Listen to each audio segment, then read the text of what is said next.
Okay, and now we're live. Okay. Hello, ladies and gentlemen. I have a very special guest, Dr. Paul Gottfried. He's basically the intellectual grandfather of the paleoconservative movement. How are you, Dr. Paul? I am fine. Hmm. So, yeah. First and foremost, do you have any thoughts on the midterm elections? That happened yesterday. Yes, I have many thoughts on the midterm elections, some of which I've been trying to collect and turn into commentaries for various websites. Um, I agree with the statement made by Bill Kristol a few days. We tweeted this that demography is destiny. Uh, I think obviously immigration has a profound effect on on elections throughout Western countries. Most immigrants, I think, tend to vote for the left. Um, I think obviously racial minorities are significant, but the most critical group, I think, in terms of moving American politics and political culture toward the left, have been college-educated white women, uh, typically living in suburbs, not only in places like New York and Philadelphia and Chicago, but also in smaller communities across the country. Therefore, you see places like Texas and Kansas and Montana all moving politically to the left. And I think the most there was areas, I suppose, in the case of Montana and Kansas, where you have relatively few racial minorities, though you have some living, I suppose, in the eastern part of Kansas.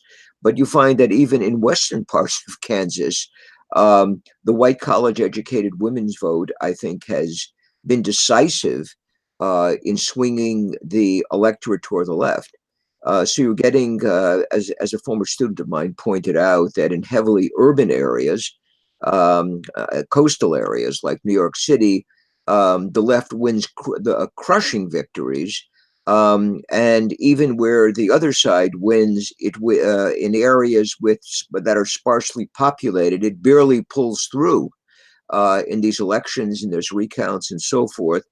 And I think what is the newest critical factor here is um, the leftist mindset and the devotion to the Democratic Party of college-educated women.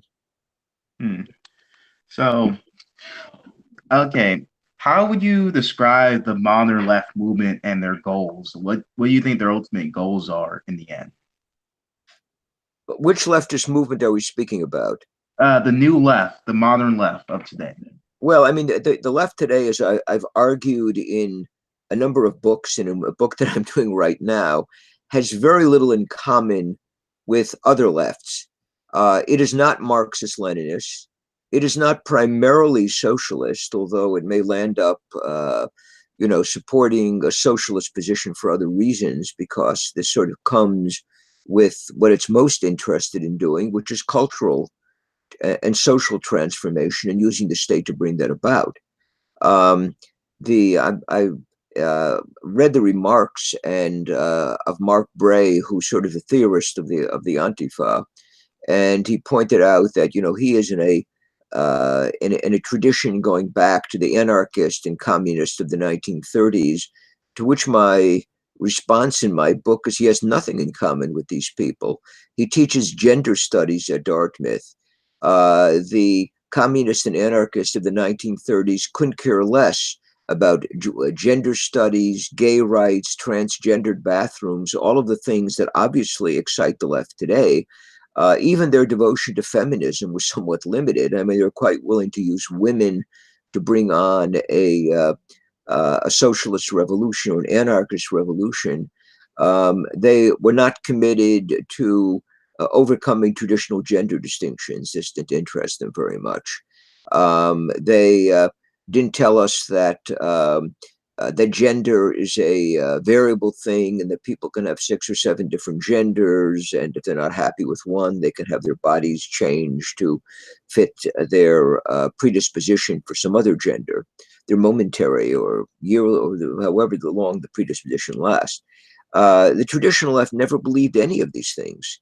And I think it's really in the 1970s and 1980s, with the advent of the gay movement, the feminist movement, and so forth, that you really see the beginnings of the present left. What I call it a cultural Marxist left, but I think the term post-Marxist left, which I use in one of my books, is more appropriate because it goes beyond cultural Marxism. It's even more radical. And I think it has affected both of our major political parties. It is almost as much present in what calls itself the conservative movement as it is among people who are liberal. And of course, neither conservatives nor liberals are conservative and liberals. These terms don't have any meaning anymore. The meaning is entirely arbitrary. It's manipulated by the people who use these terms and by the media that confer them on groups. Okay. Um, how would you describe in your works, in particularly like after liberalism, you describe this managerial ideology, this managerial states. Do you want to elaborate on that and how it how is affecting our modern society, how it affects our common people views? Well, I agree with the theory put forth by James Burnham in the Managerial Revolution and then elaborated on by people like Adolf Berle, more recently by Samuel Francis, and which actually goes back to Trotsky, that what we see is a bureaucratic derailment of what Trotsky was hoping would be socialism in Russia. And the bureaucratic or managerial class becomes the most important in a modern industrial mass democratic society. Um, the government is something which manages people, and political parties become powerful, in terms of how they're able to use the managerial state. I accept this as a given. Um, it is, if you will, the precondition or the building block for what becomes the victory of the post-Marxist left, which assumes the presence or the operation of a large, powerful, centralized state, administrative state, in order to carry out its objectives. If we were still living in a 19th century state, this would not be possible. So one might say it is the growth of a welfare state, a social democratic welfare state, whoever wants to call it, that becomes really the prerequisite for the present political culture and for what I think is the victory throughout the Western democracies of the post-Marxist left. Um, the managerialism is not something which 19th century critics of democracy thought was going to happen. The classical liberals in the 19th century who were afraid of democracy thought it would result in something like the French Revolution, to be violence, to be upheaval, people slitting each other's throat, and so forth. What has characterized modern democracy is the growth of a kind of social democratic managerialism, and the growing passivity of the people. They do not want to become, they don't become violent. They simply accept authority. I think the same thing is true even with the victory of the post-Marxist left, that most people who are under, who are imposing it or who accept it, are not the ones running around in the street, vandalizing cars or, trying to shut up Trump supporters. They're sort of the people who go along, the independents, or maybe just the instinctive Democrats or some Republicans. They simply accept the authority of the state. And they sort of accept the idea that they voted for whatever government they have, although in effect, very little changes. What's called the deep state goes on ruling us, no matter whether you have Republicans or Democrats. But as long as an election takes place, you legitimate the managerial government. At this point, I'm not sure we can move beyond it or there's any alternative. I think it's too powerful, too centralized. Um, and other political alternatives, such as, decentralized government and so forth, I really don't see those alternatives as being any longer viable. Do you have any thoughts on Sam Francis post? bourgeois. In his book Leviathan and His Enemies, he sort of proposed this rather some type of accelerationism. This workers this rise of the right wing workers Mhm. revolution kind of thing. Do you have any commentary on that?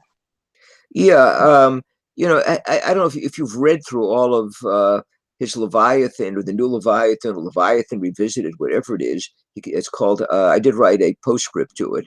Um, Leviathan and its enemies. right. Leviathan's its enemies. The enemies don't seem very powerful, by the way. Leviathan seems to be, pretty much running the show. But I think Sam is very much in the tradition of Burnham and even to some extent Trotsky. Um, he sees managerialism as inevitable, that capitalism gives way to managerialism. That is, as what once a capitalism becomes part of a kind of corporate globalist enterprise, it bears very little resemblance to what it was in the 19th century when you talk about, although you do have a continuation of entrepreneurial capitalism, but the people at the top who are running it, um, whether it's Goldman Sachs or Coca-Cola, whatever it is, these people, have amassed a vast fortune. They have influence on government. And I think Sam's argument is that there's a kind of interlocking relation of government, um, the economy, managerial economy, and the culture. You have a cultural industry, and I think he takes that term over from the Frankfurt School, the Kulturbetrieb in German. It's a cultural industry which is sort of like run from the top. It sort of manufactures popular culture for you. And all of these things are seen as managerialized. But I think Sam has this hope that at a certain point there will be a reaction, and the reaction will come from deplorables. They'll come from the people who are traditional and have been sort of left behind. By the way, this is not a, uh, an exclusively or peculiarly far rightist idea, because in the 1970s you have new left thinkers like Barrington Moore and others whom I remember reading when I was a young associate or assistant professor, who have the same theory that revolutions come from reactionary groups that have been sort of left behind.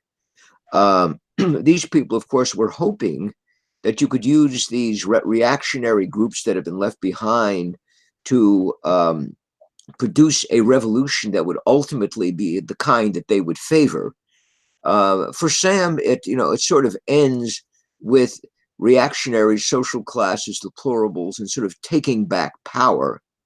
And this, I think, might explain why Sam, toward the end of his life, becomes a strong supporter of nativism, even plays with some white nationalist ideas, things that were not really characteristic of his work at an earlier point, because the conservative movement had disappointed him, and that these people who had been George Wallace supporters, who harbored real resentment against changes in society that had taken place, these were the ones you had to sort of appeal to on their own terms.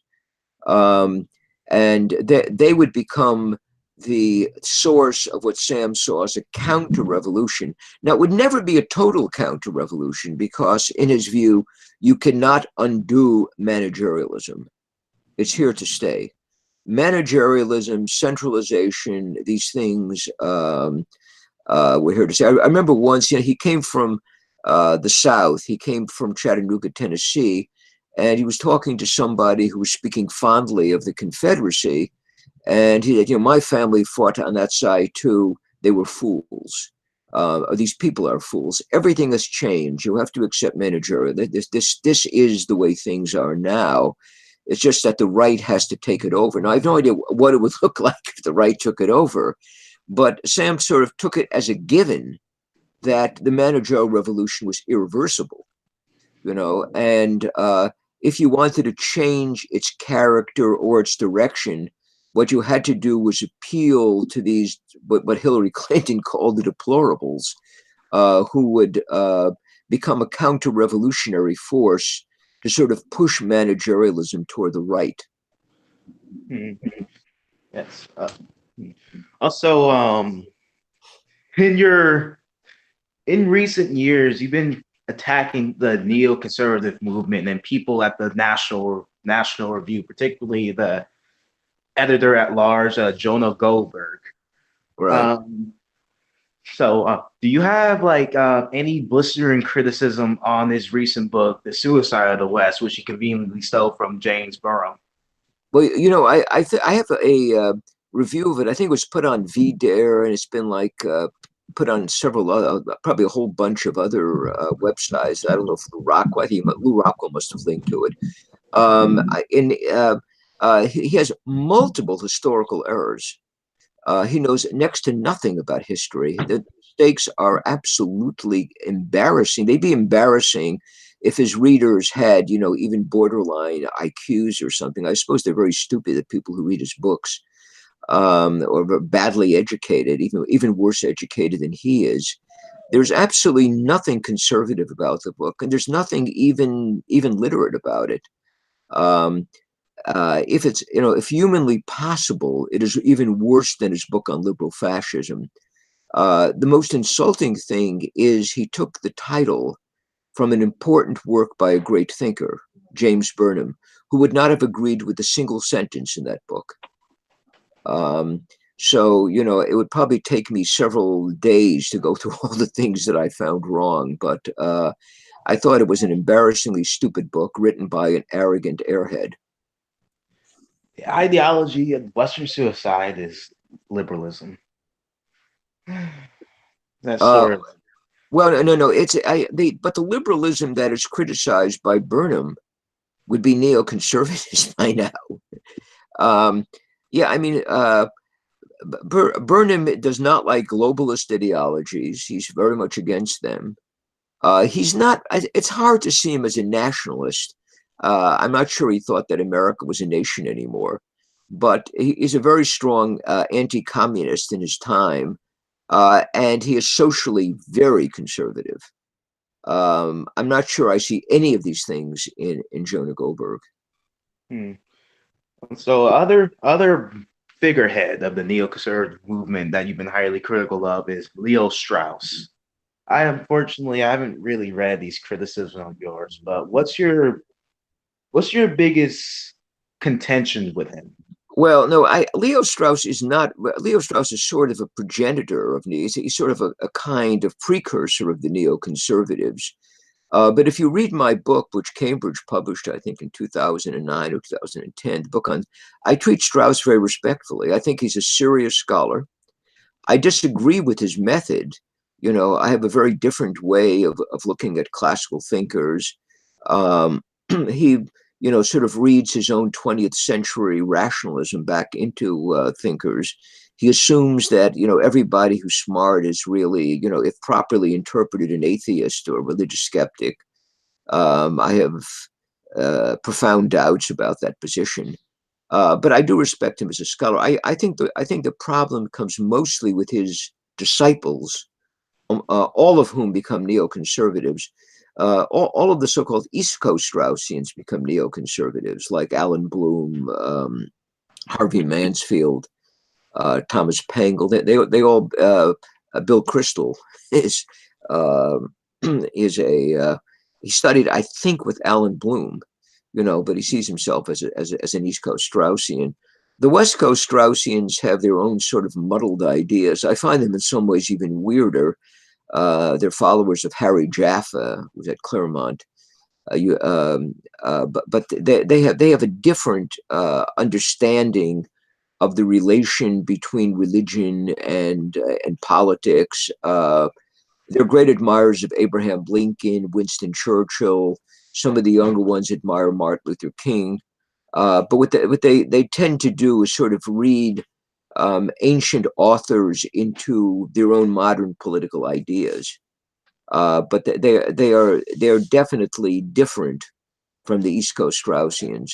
I find them politically a bit more congenial, though I find them methodologically and philosophically, I shouldn't use this, perhaps ridiculous. Hmm.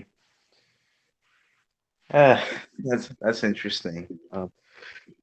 Just Sorry, it was like I'm sorry for misinterpreting that about your views on Leo Strauss.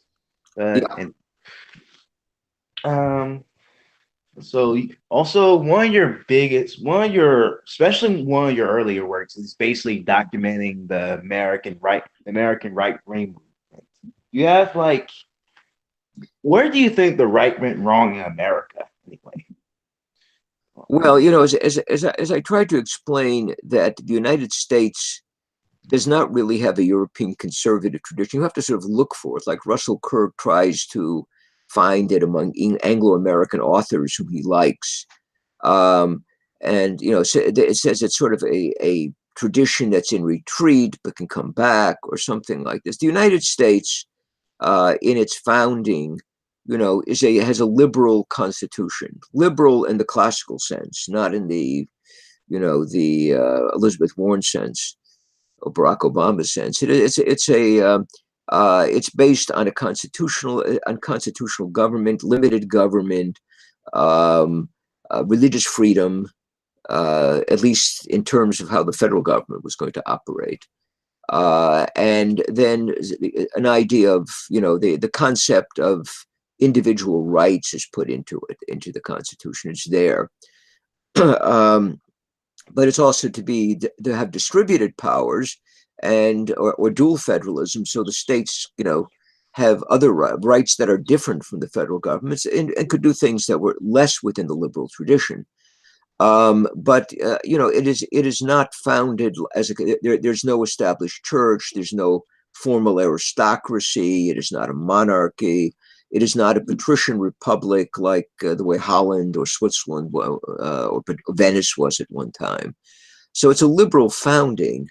The other important element is Protestant religion, that the vast majority of Americans were Protestant. Many were deeply Calvinist in their theology, and you can see this by looking at early American religious thought. And I think this very definitely informs the political culture of early America. I'm not sure that either has any influence on the United States as it now exists. So that one might say culturally and philosophically, we've moved a long way from the founding. Um, but what is the conservative movement in the United States is a liberal movement in the interwar period in the 1930s and 1940s. Figures like Robert Taft, who are seen as great conservative figures, see themselves as liberal in the classical sense. They believe in limited constitutional power for the government. They are reluctant to get into foreign wars unless the United States is attacked or faces, serious threat. Um, and they're always afraid of managerial or bureaucratic overreach, particularly at the federal level. Now, I feel very comfortable with such people. I'm very sympathetic to them. Unfortunately, that is no longer what Americans call conservatism. But then you have another founding of conservatism, which occurs in the mid 1950s, and this is a kind of synthesis created by Bill Buckley and others at National Review, and it's sort of ingenious, but it's totally artificial. They try to blend anti-communism and a very interventionist American foreign policy with more or less a defense of a free market economy and very strong anti-communism at home, which is illustrated by their strong support of Joe McCarthy and McCarthyism. They also take other elements and try to integrate it, like Southern conservatives, the agrarian movement in the South, strong Roman Catholicism. Buckley happens to be Catholic, and he lets some, extremely conservative Catholics into the mix. So this becomes the synthetic conservatism in the 1950s, and being synthetic and not really being based on any social class the way European conservatism was, or even European liberalism was based on a social class because it was based on the middle class and the bourgeoisie. The conservative movement, which starts out as being in the hands of New York elites, journalistic elites, will travel by the 1980s, into the hands of neoconservatives who are predominantly Eastern European Jewish liberals, liberal in the modern sense, or the one that existed then, who had become disillusioned with the Democratic Party and with the course that it was taking, particularly in relation to Israel. But also they were concerned that the civil rights movement, has sort of turned against their interest. They were also anti-Soviet, particularly because of um, the bad treatment of Jews who were trying to leave the Soviet Union and go to Israel at the time. So these people become disillusioned, and they gain influence over the conservative movement and are able to transform it with the help of Buckley and others who had been at National Review from the beginning into their own movement. Thereafter, this becomes the conservative movement, which then forms an alliance with the Republican Party, which needs ideas, and they provide ideas. Now, the idea that somehow the neoconservatives represent an enormous intellectual advance over the conservatives who were hanging around in the 1950s, 1960s, 1970s is nonsense, because you have many first-rate minds in the older conservatism. I would also point out that the conservatism which takes over in the 1950s um, is built upon the corpses of older conservatives who are rejected, people who do not like its interventionist foreign policy. Thus, in the 1950s, you get Buckley and the National Review conservatives kicking out Murray Rothbard, Ayn Rand, a whole bunch of other people who were basically isolationist or were not did not accept the synthesis that was being created by Buckley. In the case of Rand, she was very much of an interventionist, very anti-communist, but she was a flaming atheist and did not like the Catholic religious component that went into Buckley's brand of conservatism. So it's largely an invented thing. It just keeps getting reinvented down to the present. And it really has no permanent substance, I would argue. What it does have is a large presence in the Beltway.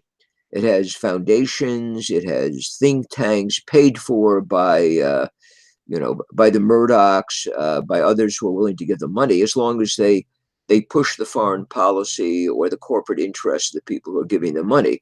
And thanks to Rupert Murdoch, they also own, the Wall Street Journal, Fox News. Murdoch, I'm sure, gives money to National Review, pays for Weekly Standard. So they really have found sugar daddies who keep the movement going. You mentioned you mentioned and Roth associated with the Mises Institute. Do you have any particular views on Rothbard's politics, his brand of anarchism or libertarianism? Um, Yeah, any? right. Are you asking for my opinion of that Yeah. position? Yeah, I don't share it at all. Murray was a close friend of mine, and I really grieved when he died. He has published some books that are first rate, in which I'm always citing. I also, as an historian, learned a great deal from him. For instance, his work on American intervention in World War I. Both he and Ralph Raico were instrumental, in shaping my present views on the subject. His book on the progressive era, which came out posthumously, I cannot praise sufficiently. I wrote a very favorable review of it, which came out on a number of websites.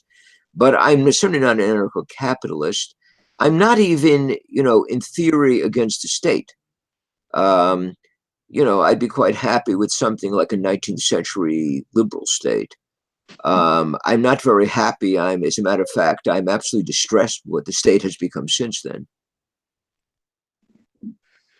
19 so 19th century liberal state. So you're in favor of so you're in favor of a 19th century style nation state. Yes.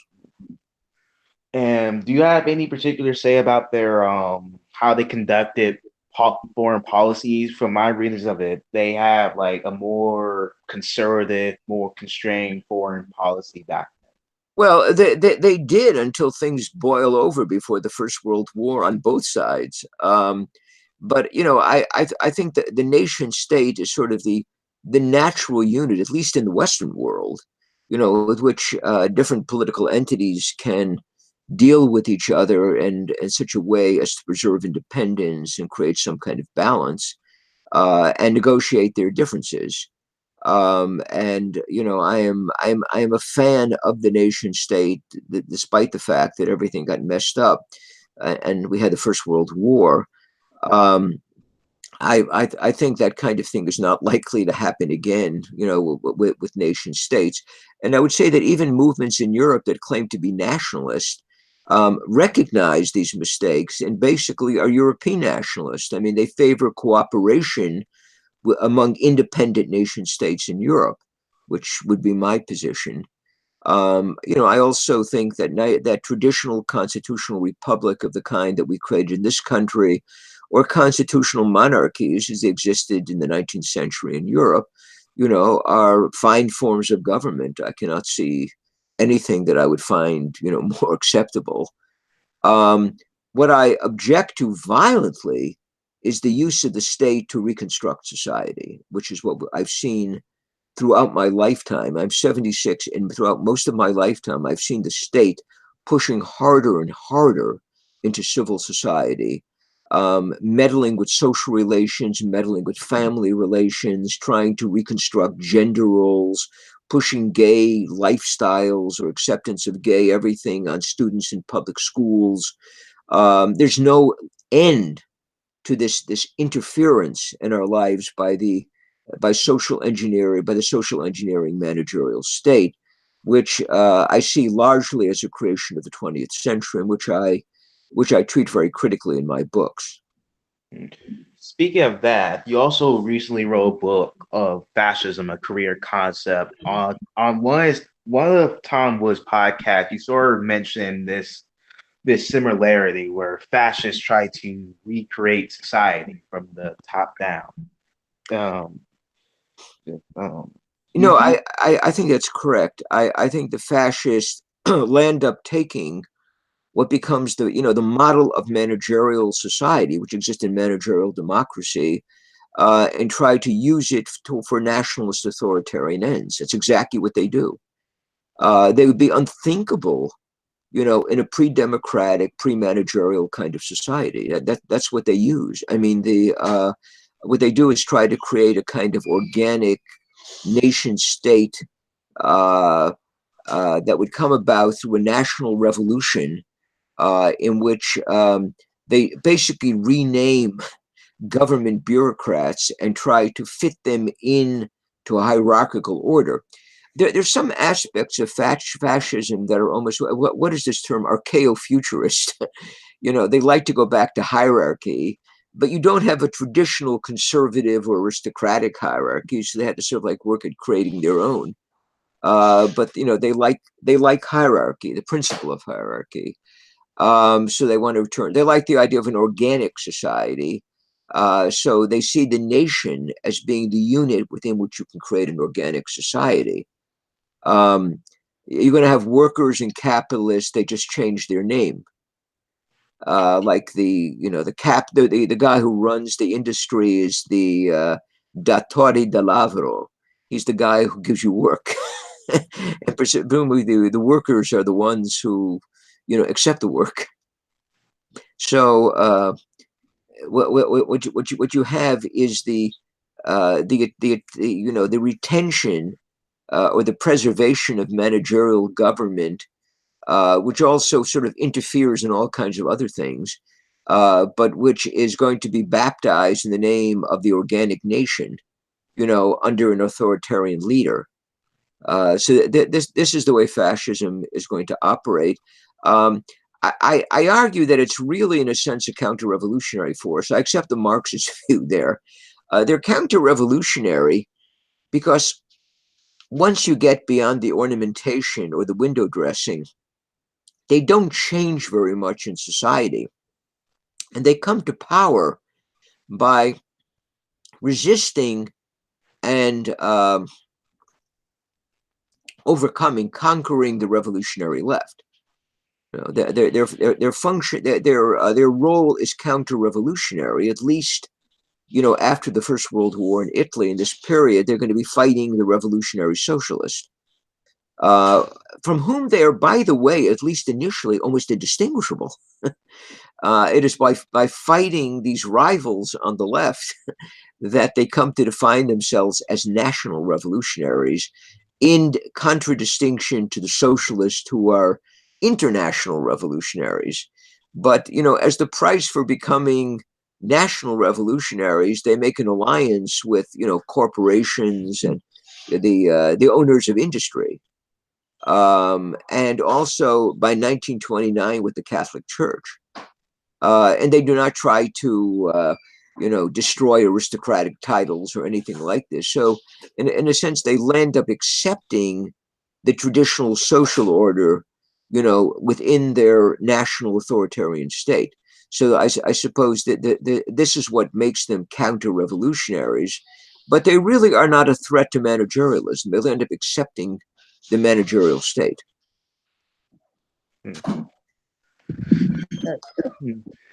Just also that you mentioned Marxism, and you also wrote a book about the strange death of Marxism in particularly the European movement. Mm-hmm. Uh, so what is the how did it die? Because I never read that book, unfortunately. Oh, you should. It's a very important book. It just came out in paperback in a new edition. It got widely reviewed all over Europe. The conservative movement in the United States never had the decency to review it. It was reviewed by the left, and sometimes favorably. But no one in the official conservative movement would admit that it even existed, or that any of my other books have existed, you know. So, but my argument is that Marxism, um, as a uh, as a movement of the left that is concerned with socioeconomic transformation, pretty much ceases to exist by the time you get to the fall of the Soviet Union. It had pretty much disintegrated as an ideology in Western Europe before that time, and Marxism will be taken over by what I think is, you know, for want of a better term, is called cultural Marxism. Although I think by now the term that I would probably prefer is the post-Marxist left. And this comes out of the Frankfurt School of the interwar Germany, which tries to redefine the left in Marxism in terms of cultural revolution. That we have to overcome a society which is racist, anti-Semitic, sexist, homophobic. All of these terms are present in the social critique of what calls itself, you know, the critical theory or critical theorist. They claim to be Marxist because they hold on to socialism in some form. And for a while, they're sympathetic to the Soviet Union. But the thrust of their radicalism is changing the culture and society, changing gender roles, changing our attitude toward gays, our attitude toward women, etc. And in this sense, they foreshadow what becomes the left later on, right? That's today's left, which I've argued is only secondarily interested in socialism, is secondarily, if at all. I do, by the way, I do not take the socialist threat of the left seriously at all. These people are allied to Wall Street, to corporate capitalism. They're hardly socialist. The original Frankfurt School did not have these alliances with corporate capitalism. You know, they said that they were a socialist revolutionary. They suppose they meant that, even if they were more interested in, you know, cultural change. But you know, they saw themselves as serious. So by now, it's just become a joke. Elizabeth Warren is not a socialist. She's a kook. She'll take away our liberties, but I'm not sure she's a socialist. She is a slum landlady, you know, living in Boston, who gets money from corporate capitalists. So you know, I find it very hard to consider her a socialist. But apparently, why in America? It's so ridiculous now. Um, Yes, yes, man. We're definitely living in interesting times, man. To be to have like any to be not white, it makes you special. Like being a color person makes you inherently special. Right. Yeah, um, this sort of just needs to end. You know, just what is your prescription? How would you go? What's your social policy to end this madness that I'm seeing right now? Oh, I mean, if someone said, what would you do if you could? The answer is I don't even know where to start. At one time, I was hoping the country would divide up peacefully into red and blue areas, but that's not going to happen because all the red areas are going blue, because of the white college educated women vote. I really don't see any way to change that. It's going to be very hard. Although I suppose, something can be done to move people around, but it's, a very decentralized form of government. We're not going to have that. The secession was tried in 1861. It didn't work very well. I don't think it's going to work this time either. I think we could do is simply allow areas, to basically govern themselves within some kind of decentralized system. I would end all federal and state efforts to fight discrimination because those are used for purposes of social engineering. Whatever people may have had in mind, 60 or 50 years ago to end segregation or whatever they were, end something or other, or this, all of that is in the past. By now, we have is hard social engineering, which gets carried out on the basis of fighting some form of discrimination against some group, and the group of discriminated against groups just keeps the collection just keeps expanding to include transgendered, anything else you name. So I would just like to end all anti-discrimination laws. I would like to see decentralization. Um, if those can be, I would die a happy man if those things could be done. We're not going to go back to any kind of 19th century state. You don't go back. I do not believe you can return to anything. You simply move on to something else. So I would be very happy if, those types of changes could be made. I'd be very happy if government would get off our back. I would also be pleased that the whole cultural industry shut down. I didn't have to if I didn't have to listen to it ever again. I didn't have to listen to vocalist rock music, Hollywood movie stars spouting off on politics. I mean, that would be an aesthetic pleasure if that were possible. So, also, also in after liberalism, you also mentioned like, what's your like particular view of the German jurist Karl Schmidt?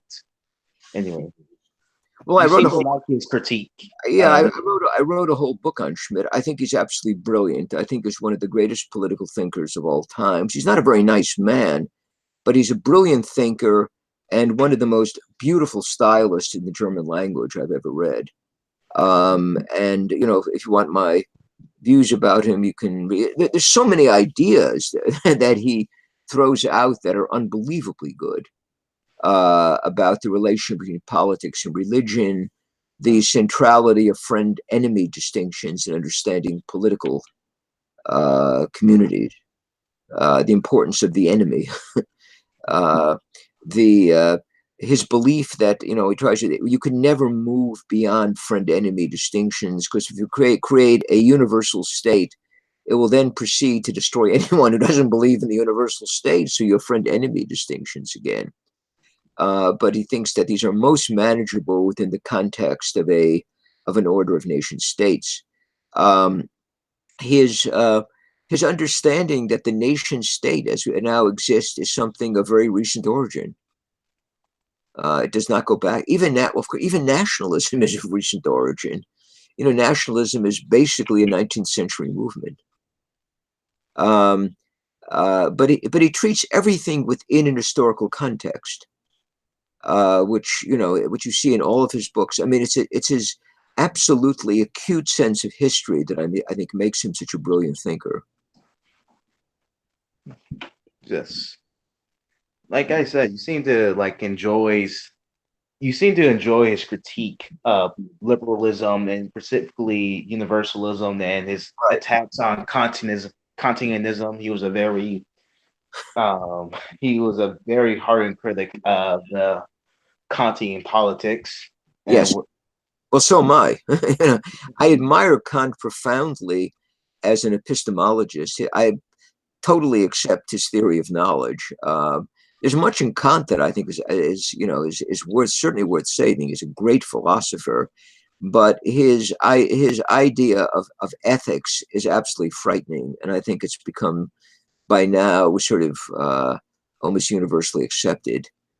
Um, that he believes that individuals, through the use of reason, through an expression of the rational will, can arrive at what is good, what is proper, what is just. And to me, this always comes out of social interaction and is, historically determined. Um, the thing in Schmidt, perhaps the idea in Schmidt that I'm most struck by, and it's also in Max Weber, is what they call the tyranny of values.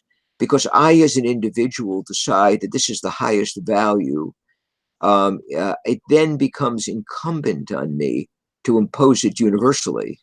Once you get, global democracy, neoconservative ideas, and this really comes out of Kantian ethics, because Kant believes that that in order for something to be universally good, I must legislate for all of humanity. It's not only good for me; it must be good for everybody. And I think in politics, that is an absolutely destructive, poisonous idea. By the way, the politician who most recently expressed that was George W. Bush, whose ideas about international relations, I think, were far more dangerous than those of Barack Obama. They were sort of, quintessential neoconservative ideas that whatever America is right now, that we must vindicate it.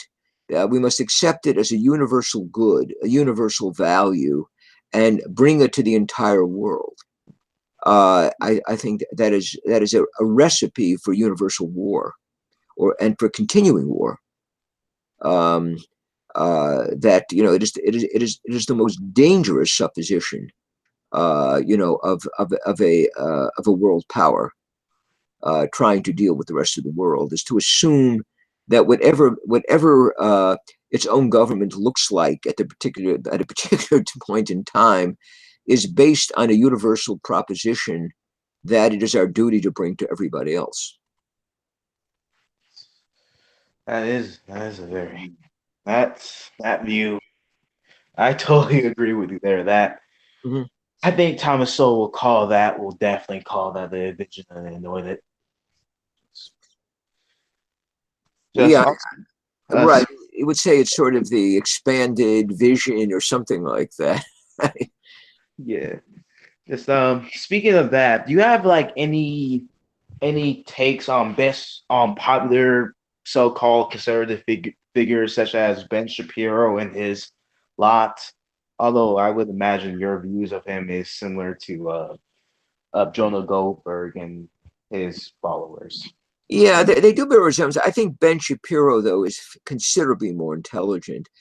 Usually, when he's giving you a political critique, I find myself agreeing with him. He's not very deep, and he's treated as some kind of guru, on Fox News and so forth. But, he seems to be at least intelligent, if not deeply conservative. Um, I like some of the stuff I hear from Tucker Carlson, although not everything. By the way, the sort of populist mantra of Tucker Carlson, that the American people want this, or we insist on this, is utter nonsense. Looking at the election results a few days ago, I would say that most people don't seem to care very much about sanctuary cities, illegals coming across the border. These are not things that most Americans. Now, the people who watch Tucker Carlson obviously care about this, but looking at the thing is, are college-educated women particularly concerned about this? I doubt it. our black voters who voted for Stacey Abrams in Georgia or Gillum in Florida, do they care about these issues? Their voters? No, of course not. Um, I think that the populist appeal, that the people believe this or the people want this, has become now a tiresome, nonsensical piece of rhetoric. I can't even listen to it anymore. Um, there's a fellow named Steve Hilton who was on Fox News. I don't know if you've heard him. It's always the people want, the people demand, and I think by which he means the people who listen to Steve Hilton demand this, because I know a lot of people who believe exactly the opposite. So that's one thing I find. I think somebody else, Sean Hannity, always does this. The people demand this.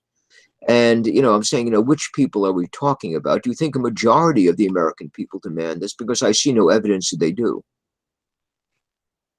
Hmm. Speaking of populists, what's your take of Donald Trump and how he ultimately got elected? What do you think the underlining implications of Well, him being elected? right. I think there are probably about 40% of the population who vote for Trump. They're socially conservative. They're typically living in, if not dying communities, then I would say in the Rust Belt or areas which have not enjoyed American prosperity to the same degree as the affluent who vote for Hillary Clinton and Elizabeth Warren. And these people who are generally conservative, who uh, represent traditional, so we say, American values and so forth, are the people voting for Trump. I think there are a lot of these people. I think there may be as much as 40% of these people. And if I may confess my own political inclinations, I did vote for Trump happily in the last election, particularly given the choice that I had. There are these people, but let's not claim they represent a majority. The problem I see with Trump, aside from the fact that he's usually intemperate and incoherent in language, and says things he should not, that are totally inappropriate for a president. You do not engage in personal attacks in an interview the way he does. Even if he is absolutely right that the mass media despise him, they loathe him, they are doing everything they can to destroy him. There is absolute enemies in the Schmittian sense. Despite that, you have to behave with decorum that he hardly ever shows. And if you want to criticize somebody, you have to make coherent arguments. He doesn't do any of these things. I really don't think he comes out of any kind of conservative tradition. He was a New York real estate dealer who had many affairs with women, who frequented, when I say liberal affluent social circles. Um, but on the whole, I am pleased with what he does as president, particularly, given the people who preceded him. In comparison to Barack Obama, George W. Bush, who may have been the worst of the lot, Bill Clinton, and the other people who came before him, going all the way back to Ronald Reagan, perhaps, who I think was, I would give him at least C grades. Trump isn't bad. Among presidents I have experienced since my youth, um, he is probably the best president we have had since Dwight Eisenhower. I'm serious. I think Eisenhower was a good president. He's probably the best since Eisenhower. And I'm much more pleased with what he does than I was with Ronald Reagan. Although I was an advisor to the Reagan administration and have absolutely no connection to the present administration. So speak. So any thoughts on Richard Nixon? He's kind of like a personal favorite of mine, a little bit. He is one of my favorites. I think he's a highly intelligent man. I enjoyed his books. We had many hours of conversation over dinner. He's one of the most intelligent and gracious hosts I've ever had. I cannot, although I do not like him as president, I think he was a bad president. He is one of the people I admire the most, at least in private life. I think he would have been an absolutely brilliant Secretary of State, but he was a poor president. Uh, The same is true, about Herbert Hoover. Might have done extremely well in every position except president in the time in which he was president. Hoover is a thoroughly admirable man, one of the great civil servants in American history, one of the most intelligent leaders we had. He was not, however, he was not a particularly good president, nor was John Quincy Adams, who was also a man of towering intellect. But yeah, Nixon is one of my favorites as well. So so overall, your evaluation of the president since right the guys out, you think Trump is the best, Bush being obviously the worst, Obama being a close second, or at least in the 21st century anyway. Um, There have been so many bad presidents. If I were to line them up, I think you got the right order for me. I didn't like Lyndon Johnson. He was a really despicable individual. Um, but I think he had at least some intelligence. I don't know. I think I would put Obama together with Lyndon Johnson. Kennedy was no great shakes. I did not particularly like Carter. Ford is pretty much of a zero. um, Reagan was okay. Maybe I can give him a C plus. Eisenhower, I give an A or an A minus, and maybe a high B, a B or B plus to our the current occupant of the White House. Although, if I had to judge his rhetoric and his interviews, I'd give him an F minus. so speak also overall, what's your evaluation of U.S. foreign policy over the last about since the end of the Cold War? Um, just Well, uh, I probably would give it the same evaluation as Tom Woods. I don't think our views differ very much on foreign policy, or maybe Judge Napolitano. Um, Although I'm not a philosophical libertarian, I find myself usually in the company of such people when it comes to foreign policy. Uh, I think an activist interventionist foreign policy is not at all to my liking. I did not much care much. I did not care much for Nikki Haley as UN ambassador or ambassadors, whatever we call her. Um, I think on foreign, probably Richard Nixon is the president I can respect on foreign policy.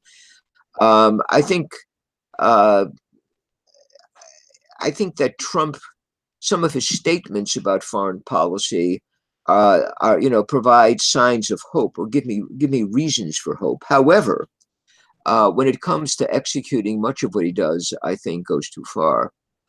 Um, at least he has stayed out of making war on Russia, behaving too belligerently toward other countries, except demanding that they make good trade deals with us, which I'm not against, and that they pay up for NATO. I'm one of those who would not object to have the United States pull out of NATO. I think it served its purpose in its time. I think we should go on to something else now. It's particularly when NATO is being used not just for defensive purposes. Obviously, there are the generic Republicans and even some of the Democrats now who would use it to launch wars, and that I'm opposed to, for offensive purposes. So, if we're talking about reconsidering the Cold War paradigm, I would not be opposed to doing this in the case of NATO. Trump is not the problem with Obama is he really had no foreign policy, and he sort of just went around trying to get along with other countries and occasionally apologizing for what the United States had done before. Although this, by the way, was not something restricted to Obama, because George W. Bush did exactly the same thing. I mean, he went to Africa and he apologized there for slavery and probably apologized for other things. But I think Obama was less dangerous in foreign policy than Bush had been before. okay. We've been talking for nearly an hour. I think I'm going to end this interview here. Thank you, Dr. Paul, for joining me today on my channel. And thank you for the interview.